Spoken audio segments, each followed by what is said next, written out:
Hey everyone, welcome back. I have Sierra Smith here again for our weekly chat. And today we're going to kind of talk about a topic that's dear to her heart. She kind of deals with a lot of clients and customers, and she notices something that she kind of has to maybe convince them on or talk to them about. But it's about spending money to kind of invest in yourself or your business and help you grow. So, welcome back, Sierra.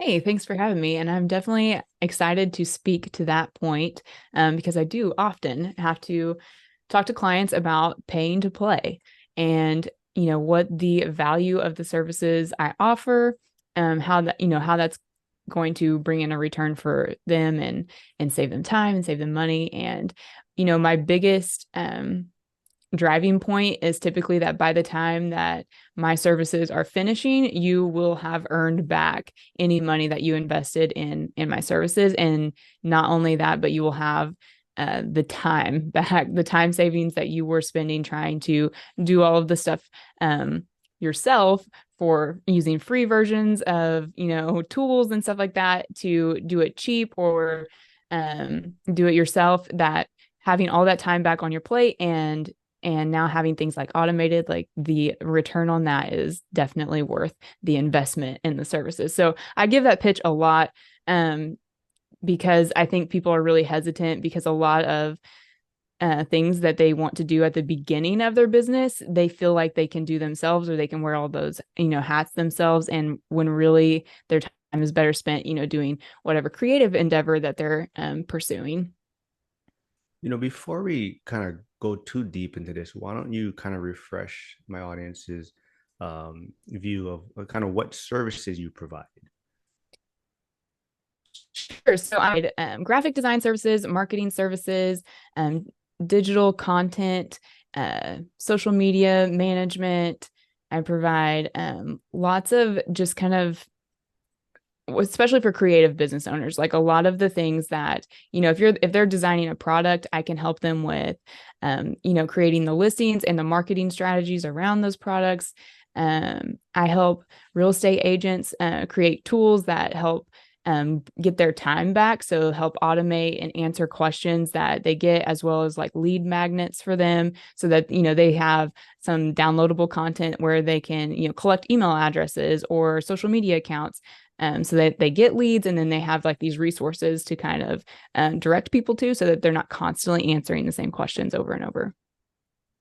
So, like you said, you have clients or people interested. They come and approach you, ask you what your services are, and then you kind of hear a lot of times, I guess maybe what the return's going to be, and like how do you, I guess, convince them from a time standpoint or money standpoint that it would be beneficial for them? So typically I ask them, when it comes to like social media stuff, I'll ask them how much time they're spending creating their content. And then we look at the way that I have like a structure set up for to help automate that. And so we kind of evaluate, I walk them through like, okay, here right now you spent when you sit down to create a reel for Instagram or a YouTube video or a podcast, you're spending, 2.5 hours to create content for maybe 3 posts. And, or if it comes to a podcast, you're spending the time recording the podcast and then you're spending double the time afterwards to either edit, put it together, upload it, and then market it. And I walk them through how much time that's taking them and then how the cost that to outsource it to me because I have all of these tools that I can use to do it efficiently. I just kind of walk them through the cost and how much time they're getting back because now we take, I mean, it's usually over half the amount of time that they're spending. We cut it in half. And then we talk about, what's that worth to them to have that time back to focus on, their relationships with their clients or creating new, things that they want to put out. And now they no longer even have to think all week long about, oh, I have to come up with something to post this week, or I need to get that podcast out on time.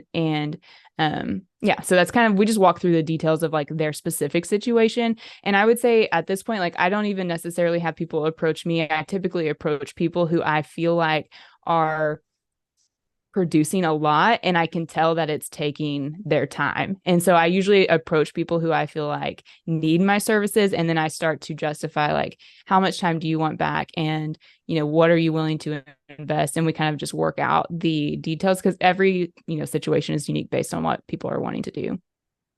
But it definitely is a struggle to kind of get to that point where you feel like spending the money to outsource things. Because even like for you, we talked about it, like your own business and you trying to grow. There's that point where like you're thinking, should I be saving this money or should I reinvest it into the business? And kind of Mm-hmm. talk about that kind of struggles maybe of getting to that point for you. Yeah. Oh, it's so hard to it is so hard to pull the trigger and want to spend on something, especially when you think or you feel like you can do it yourself. And if you have the time and at the beginning, that may be what, the asset you have the most of, and you need to be doing it yourself. But I think when it really clicked for me is like, as soon as I did start investing, like I would overanalyze one, aspect of my business that I needed to upgrade or make a purchase for.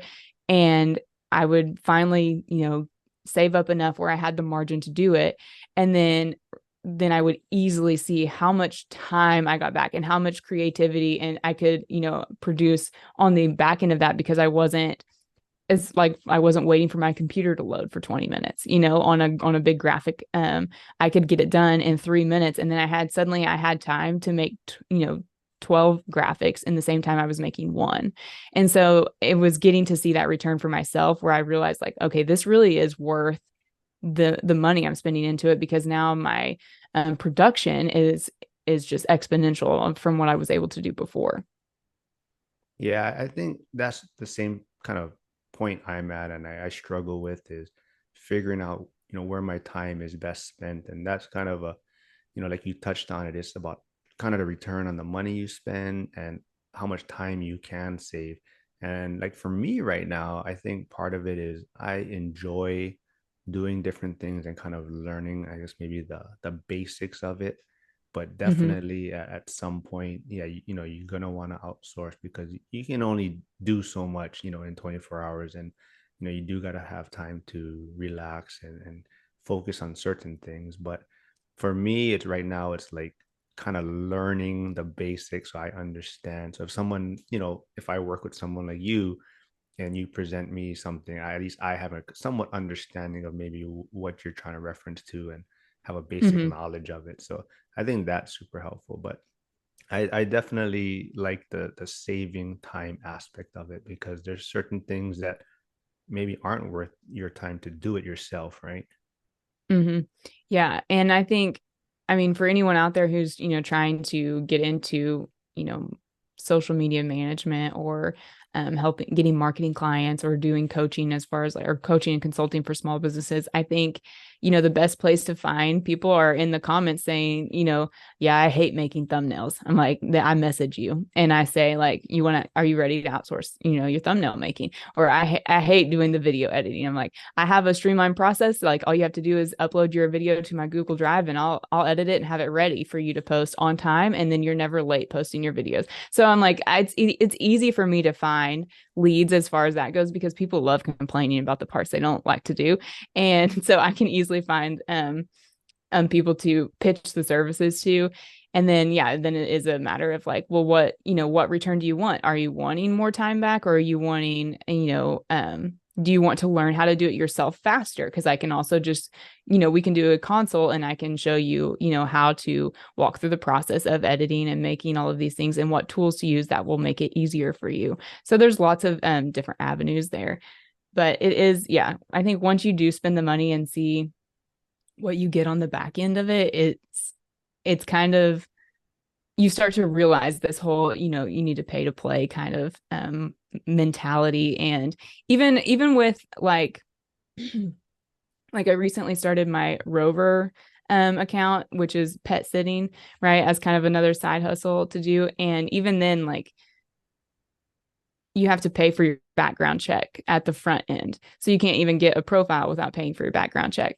And so it's kind of like, well, I haven't earned any money from this and I don't even know if anyone's going to book me, but I have to, go ahead and front the money. And then, within one booking, I had that money back plus profit. So it's just kind of like you have to realize that you are spending a little bit up front, but the return just for getting involved um is exponential. So it is a hard thing to, I think, get past though. And I think like you're saying, like we talked about this before, we got hopped on the call.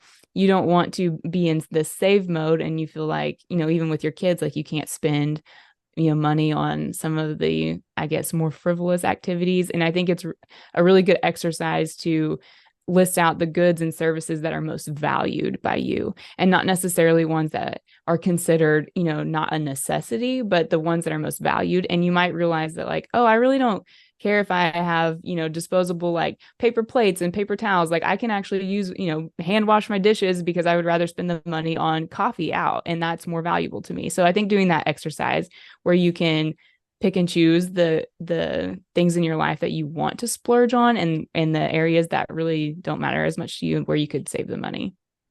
Yeah, I totally agree. And that's like we talked about it. It's something I struggle with. I think that's a challenge, when you have a younger child and you don't, it's kind of like, am I supposed to be saving this money to grow my business, or am I, kind of limiting his experiences because I'm worried about saving money for my business, or should we do some fun activities? So you just got to find that balance, and I think that's also why it's super important to understand where you are in your journey. Like if you're in your 20s, you're younger, and you don't have kids yet, and you're just going full bore and you're trying to grow, then yeah, keep reinvesting that money to grow. But I'm a little bit older, and my goals have changed, and I'm not looking to do this overnight and grow overnight. So for me, it's finding that balance of growing the business, but also spending time with my son and giving him experiences that he'll remember. So that for me, that's the hardest part as far as figuring out saving and putting money back into the business. Mm-hmm. Yeah, and if you're not really at that point where reinvesting is important because you're not scaling, then then it, shifts to, how to save and how to have that kind of more passive scaling. And I think it can start, yeah, people could take their, I don't know, in my 20s I was more in my saving. Like I was like I don't have the money to spend. Like that's what it felt like. And but then yeah, when it's time to scale, that's when it becomes like an investment or, when you need to outsource. But then yeah, you kind of shift to this saving mode again, and you can figure out where to have your money kind of on the sidelines where it still earns a little bit to fund the spending. And that's the cash flow obviously is what's most important there. And if you can figure out how to set up yourself in with your savings to have some sort of cash flow, then you can spend whenever you need to. Yeah, and it's kind of like that saying that a lot of people post on social media, kind of, most investors, or a lot of investors are broke.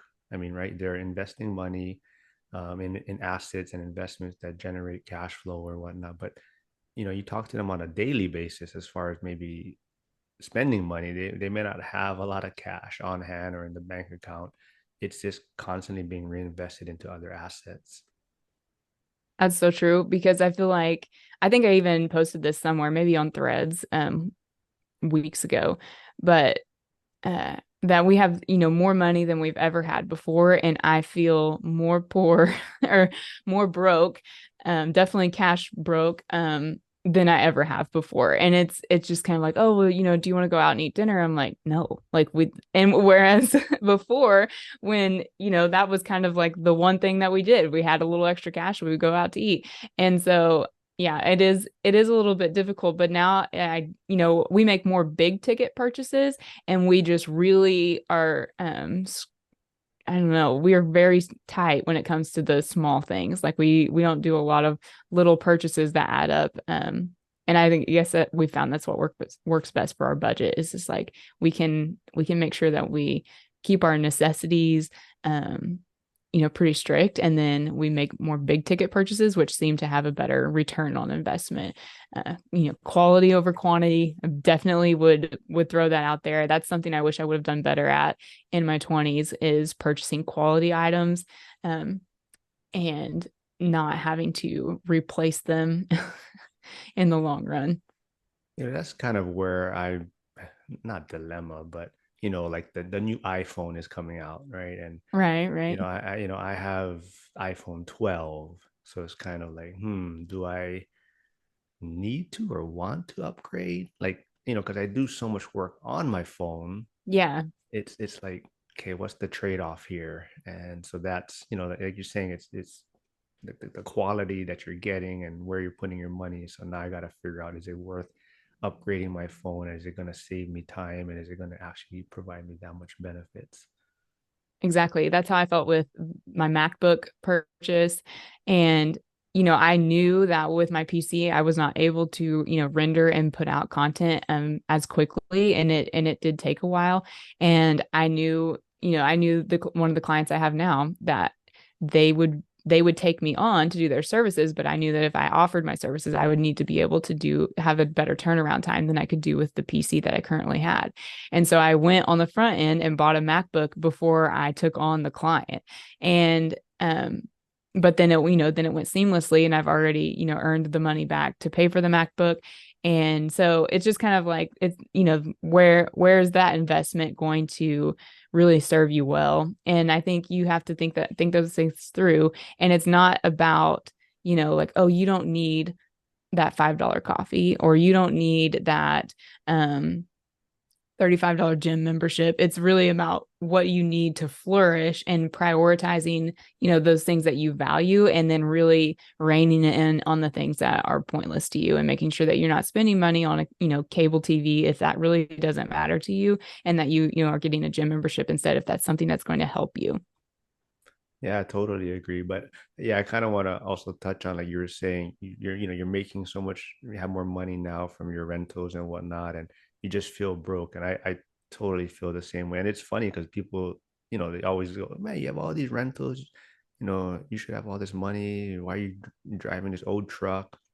And I'm like, the truck is paid off. I don't have any bills to pay on it. Mm-hmm. And like you're saying, all the money that's coming in from the rentals is basically just being redeployed into other assets or other investments. And the goal is not to be using that cash flow now, but I'm hoping, Mm-hmm. when I retire early, that that's going to be there. And now, whatever my portfolio looks like. And now hopefully I won't feel broke at that time. Right. Yeah. Cause yeah, that's the way we are too. It's like it's not to fund a lifestyle right now. And we're the same way with the vehicles. Like we have two paid off cars.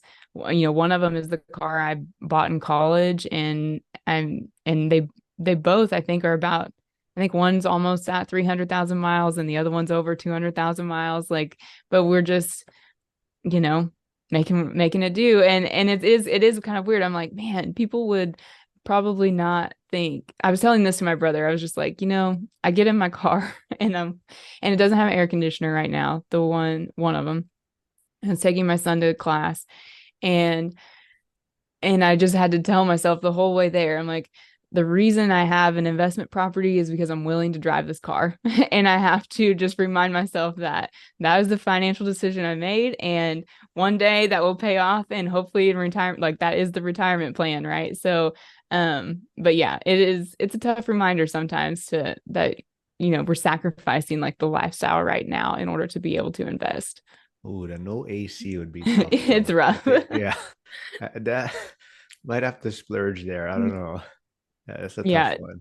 And that's like it's more recent. Like in the last 6 months, it had gone out, and we made it through winter without it because we didn't need it. But this is the first summer without it working. It's just like, okay, are we going to keep doing this? And so far, we have. Well, it's coming up on fall already, so you made it, and Yeah, yeah, one more season to go, and yeah. then we'll see if it's still running. That's the one that almost has 300,000 miles. So it's just it's where we've been like, well, is repairing this really worth it?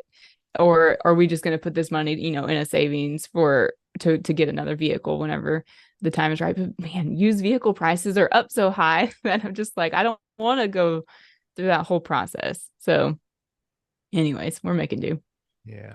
But I also want to kind of go back. You kind of talked about it, doing thumbnails and whatnot. And I was just gonna say how you kind of, oh, I don't know if lectured is the right word, but I kind of got lazy and I wasn't doing thumbnails for a while, and you kind of brought it up to me, and definitely I noticed more interaction on my videos on YouTube now that I've been putting thumbnails on the more recent ones. So that's been Hmm. super helpful. Yeah, I Yeah. guess lectured maybe is the right word, but I called you out a little bit. Like you could put a thumbnail on there. And that's the thing is like if you're paying for, a Canva or something like that, if you're paying for it, then like put it on there. Like that's the investment, right? If you're not using it, then don't pay for it. Or pay someone who, has the service and get a $5 thumbnail and stop paying for Canva. You, you know, yeah, cut your losses. I I guess for me the I'm gonna start using maybe some of the same ones. I mean, Yeah, yeah. yeah, and I guess maybe in the beginning I was kind of, oh, I don't want to use the same, but I guess I see a lot of people, maybe that's what they do to keep it a little more simple. Is sometimes they reuse the same thumbnail and then just change the heading and Change whatnot. the title. Yeah. Yeah, so that's probably what I'll do because there's certain ones that I like, but I'm like, I used this one already. I don't want to use it again. But yeah, I think that helps create brand awareness though, using either the same color scheme on everything or a similar layout with just the title changing. yeah, that's another thing I was thinking This about is like, this fly around here. Can you see this fly? no, I Sorry. can't. in it's No, in my face. Go ahead. but I see, I lost my train of thought now. I What? know, I'm sorry. But I'm like, I can see it in the screen and I'm just like, this is so distracting. Oh, no, like so I was thinking about if I want to change like my YouTube channel name, I guess. I don't know how much work that would Hmm. be because it's like, I want to just use financial firefighter or I want like an actual like channel name. Yeah, I don't know. It was something I was tossing Do you around. have an idea for a channel name that you're thinking about? I forgot. There was one I was thinking about. It was like, oh, what was it? Something with fire though. Well, I don't know, freedom through fire or something. I don't know. I forget. It was something like financial freedom thing, but had fire included. Hmm. I had it written down somewhere. I can't remember. But then I was like, oh man, I gotta. But it's not like my channel is big, so I might as well do it now if I'm gonna do it. Right. Yeah. Yeah, Yeah, I felt that way, same way too when I pivoted from doing merchandise. I was like, oh, I really need to take the merch part out of my name. But then like Sun Peak itself is taken as far as like a business entity.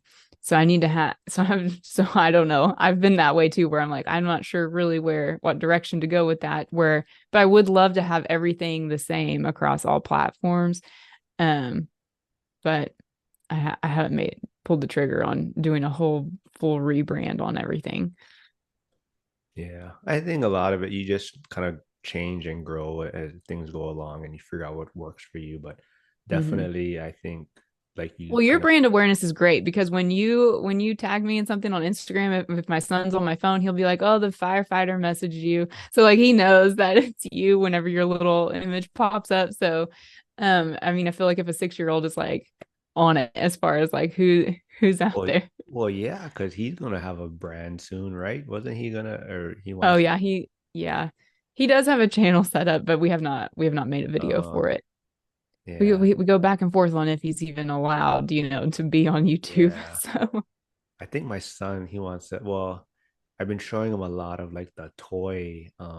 A lot of those people just they put their toys on there and they have it rotate, and he loves hmm. those. He's like, oh, there's like all these different cool Spider-Mans, and yeah, I mean, I think it's pretty cool too. There's some cool toys, and you're like, oh, I never seen this one before. So he Hmm. likes that. So I think he might want to do something like that. But I yeah, mean, I think if our kids got into that, I think they would both be monetized before us. yeah, they'll be, yeah, definitely. But There's just a bigger demand out there for entertainment like that. yeah, well, your fighting one might get a lot of interaction if you actually go back to the ER or urgent care and have, you Oh, know, set up an event with this receptionist. oh yeah, I could record it. Yeah, well, I love the topic. I totally it's a it's a very sticking point to try to overcome and figure out what's best for you. And I still deal with it every day as far as should this money be put in certain places to outsource and save time. And that's where you come into play, and people that offer these services. And even like bookkeeping and taxes, and it's all the same. It's just like, where is your time best spent, and do you want to deal with all these things? And lucky for me right now, I enjoy the editing and social media Hmm. stuff. But I definitely can see where at some point it's like, all right, I'll just hand it off to someone and let them do it. But I kind of want to bring up, this is what I was going to bring up earlier, was I think a lot of your clients that do reach out, or you reach out to them, I think being in front of the camera is probably the hardest part. Is there any advice you have for them, or how do you get people to hop in front of the camera maybe? Yeah, so that is when it comes to growing your social media, the more you put your face out there and talk with your audience, the more they connect with you. And it's a stumbling block for a lot of people and even me. I mean, if you want to the if you I could probably pull up on my phone when I my first YouTube videos that I recorded, and you'll see probably 40 different takes, around the first video because it just took so long to try to articulate, and you feel like you're giving a speech, but then you want it to feel like you're just talking. And especially when you probably know this from doing long form content solo before you had guests on. It's so much harder to Oh man. produce a longer video when you're the only one talking for 15 minutes. And the amount of edits that need to go into that to make it flow it's a lot of work. um the best advice, what I've found right now that works the best for most, is for reels or even for YouTube videos, is to use a teleprompter and pre-write your script, or use AI, Chat GPT, or Bard to write your script for you, and then copy and paste it into a teleprompter. And then you can, when you're recording, the words will be flowing on the screen in front of you. And that helps most people who are having trouble, especially with multiple takes, and aren't wanting to fumble over their words and feel like, they can't put out content if it's not, pretty professional sounding. So that is probably my number one tip. For you do need to get your face in front of the camera. I mean, I know there are faceless channels, but unless that's really your niche, like if you're trying to connect with your audience, or you're in a service-based industry, then the teleprompter thing works really well. And there's a free teleprompter app where you can copy and paste script. Or Vimeo is probably my favorite, and um a paid one to use their teleprompter, but on it you can use their AI to auto generate the script right within Vimeo, and you can edit based on what you say. So if you go back after you've recorded, you can backspace the word and it will delete that part of the video. So you can do all of it right there within Vimeo. And so that's one tool I would recommend for people wanting to, get their face in front of a camera. And you can, film in vertical or horizontal resolution, use a teleprompter and edit it right there based on your text rather than going through and clipping the video clips yourself. And it's like super fast, streamlined. Great way to do it. Yeah, I forget which one I use, but it's similar thing. Yeah, the teleprompter. But Mm-hmm. I also use captions. Does the Vimeo have one where it changes your eye view? Oh, I don't know if it does, or I'm not for sure if it does the where it Yeah. makes the eye contact with the Yeah. camera. Oh That's my the gosh. only, I mean, I use captions for that Mhm. also, is I'll upload it to that. And then there's that one feature where it makes the eye contact, and yeah, it's pretty true. I mean, it's kind of freaky, but it Yeah, it is a little actually, bit yeah. weird. I think I've seen demos of it, but I wasn't sure if Vimeo had that option. But yeah, it is Yeah. kind of weird. But I know that's supposed to be important, making eye contact with the camera. I don't Yeah. know if, I mean, I don't know how important it is, but yeah, that one's a little bit, I think it the just looks AI more stuff is kind of natural. weird. Yeah, it just looks more natural where it almost looks like you're not reading something. Yeah. And if you set I mean, if you set your phone, like if you get one of these tripods, right? Like this thing's a lifesaver. If you set your phone in here and set it far enough away, then there's going to be less of that eye motion that looks unnatural than if you're like, right up close and your I eyes can't are even moving. see that far though. I have to Oh use gosh. this. Well, Yeah, I can't. I guess I could wear glasses I was for it. gonna say for those of you, I guess, who want to wear your glasses, then it's not a problem. All right. Well, thank you for coming on again. I enjoy our weekly chats, and I think we're getting good feedback from it and good interaction on YouTube. So, where can everyone find you again before you go? Because this was a topic that was very dear to your heart.